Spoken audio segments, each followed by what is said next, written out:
When I was in college, I took it as an opportunity to reinvent myself. After my brother, Daniel, died, I was no longer me. I was the dead guy's sister. And in small towns, people talk, they gossip. It becomes impossible to go to the grocery store without an elderly person walking up to you and saying something incentive like, "Oh, you were the one who found him. Oh, poor thing."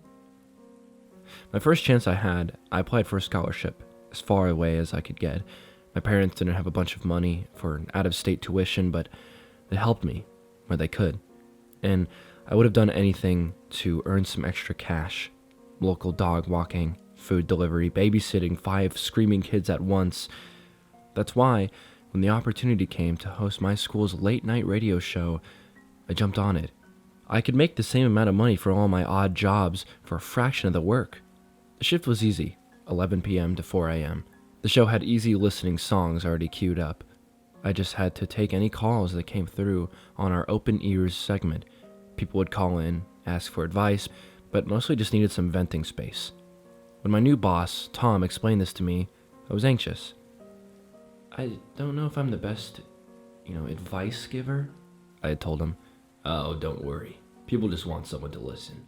I wouldn't worry about it." He responded, and he was right. Monday through Friday, I sat in that tiny office, no bigger than a closet, alone, except for one of the producers who sat just outside the glass, helping slot songs and field calls. We got a handful of calls every evening, anything from relationship horror stories to creepy professor experiences, and Todd was right. Very rarely people were calling in to ask me for help. It was mostly a lot of sympathetic responses, soothing words, a laugh when appropriate. Nothing had struck me as being weird or off-putting until my last night. It was a slow Tuesday. We weren't getting any new calls, so I let the guy who called in to complain about his frat go on without cutting him off. He was in the middle of complaining about early meeting times when, thankfully, the light to signal a new call started flashing. "Gio, I hear ya about those early morning socials. They can be brutal. My advice, early bedtime, lots of water, and hot coffee to start your morning. Helps to kick those sunrise blues." "Thanks for calling," I said into the mic, while Andy shut off Gio's call. Maybe it was a little bit harsh, sure, but after 45 minutes of Gio's world, I had to get a break. My producer of the night, Andy, pointed my direction and nodded, signaling a new caller was ready. "All right, we have another call coming through. Hello, you are live on Open Ears. What have you got?" Silence. I looked up to Andy in confusion. He looked at his screen and shrugged. "Hello? Caller? Are you with us?" Silence again. Must be a bad signal, folks. That's all right. We have plenty of hits queued up for..." "Hello?" A small voice sounded through my headphones. "Yes, hello. I think we had rough signal before," I say, turning the sound dial up a notch to hear them better. "Yes, I think so," the voice responded. It was frail, like a kid's, but we didn't have kids call in. Literally not once. "Glad we can connect. So, what do you want to talk out?" I asked, crossing my arms and leaning back in my chair, already daydreaming about the 4th mini bag of Doritos I would eat when the music started. I think I need help," the voice responded. "Yeah, babe, don't we all? Let me guess, boy troubles?" I asked, already in my DJ mode. Kind of," she said. Her voice sounded even quieter now, prompting me to turn up the notch again. "All right, well, lay it on me. What's his problem?" I asked her. "He's not..." she started, her voice mumbling on the last few words.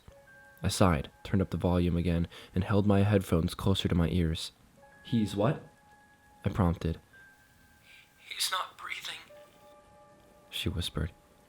I wasn't a stranger to prank calls, but my heart did drop for a second. "Is it because he took your breath away?" I asked, laughing dryly at my bad joke. "No, because you did." My heart stopped. My heart started beating erratically. I quickly looked at Andy.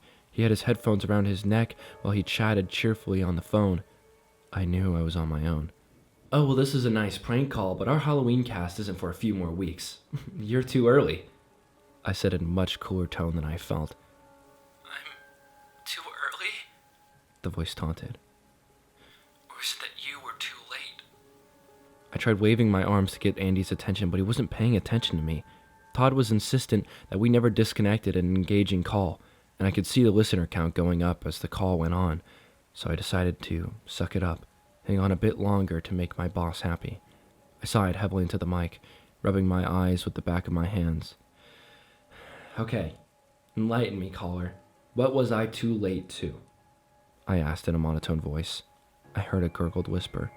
Exasperated, I flipped the volume to the loudest it could go, clutching the headphones to my ear.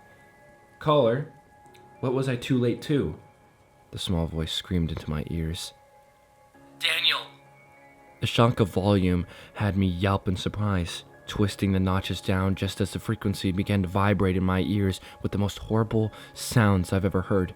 The voices started screaming into the headphones, high-pitched and painful, never ending. I took off my shoe and threw it out the window, finally getting Andy's attention and gesturing at the setup for him to get it together. Once I could tell the screaming had stopped, I put the headphones back on one ear, expecting to hear silence from a disconnected call, but instead, listening to soft sobbing. I muted my microphone and slammed the headphones into the desk. I then stood up quickly and crossed to the glass partition. Why is she still here? I demanded. I could see Andy's brow furrowed from behind the screen. It's not letting me disconnect. Give me a minute, he gruffed. Just try to calm her down, okay? Listeners are going crazy right now anyways. I looked back to the headphones on the desk, staring at them like they were a snake that was going to bite me. How did this person know about Daniel? I hadn't told anyone here about him. But the night I lost him. What kind of sick joke was this? I should have walked out, stormed out, left Andy to deal with it, but I didn't want to lose the coveted position funding my textbooks. I numbly walked back to the desk and slid the headphones on. The crying was continuing. Caller, do you need us to call someone for you? I asked, as indifferent as I could sound. The crying continued, then softly, the sobs turned into gasping. The gasping to laughs, and the laughing to squeals.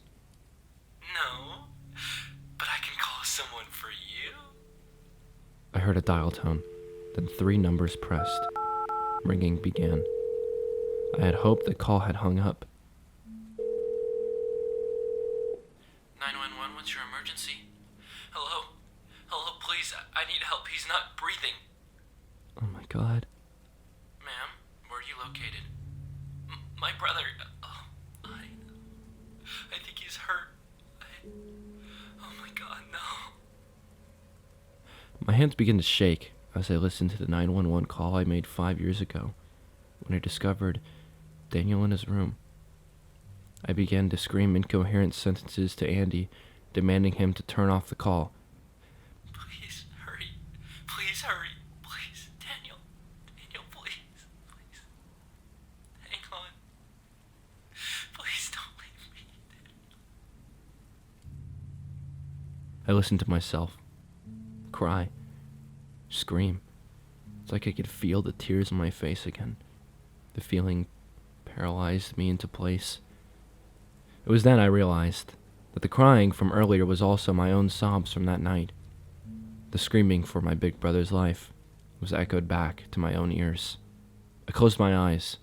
I could faintly hear Andy in the other room, ripping cords out of things in a panic. But I felt like I was floating. What do you want? I whispered. So quietly I wasn't sure anyone heard me. The 911 recording stopped immediately. For a long beat, only silence. And then, I want you to never forget the blood. The phone line clicked, and then the dial tone filled my ears. Andy ripped the headphones off my head, out of breath from the last 90 seconds of chaos. What the hell was that? Todd is blowing me up like crazy. Did you put someone up to that? That was insane. We had 2,000 listeners just now. Dude, if we could make this a weekly segment, I know you could get a bonus. I could hear Andy talking, but nothing was connecting, like a light had been turned to dim in my head. "What was that number?" I asked, interrupting Andy. Yeah, I could pull it up 1 second, he said, turning to his wireless laptop with the show pulled up. I waited what felt like eons, counting my still erratic heartbeats while I waited. It had to be an awful joke from someone I knew back home. It had to be. Let's see. Here it is. Look familiar? Andy said, turning the screen towards me. And once I saw the 10 digits, it did. Because it was the first numbers I ever memorized. And to a phone that didn't exist anymore, with a line that had been cut a month after Daniel left us. "Are you okay?" Andy asked me. I stared blankly at the screen before placing my keycard on the desk slowly.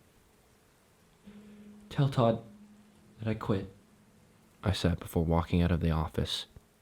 Andy called me after that, but I didn't stop. I couldn't. My walking turned into a sprint, and I ran until I hit my apartment door, crying the whole way home.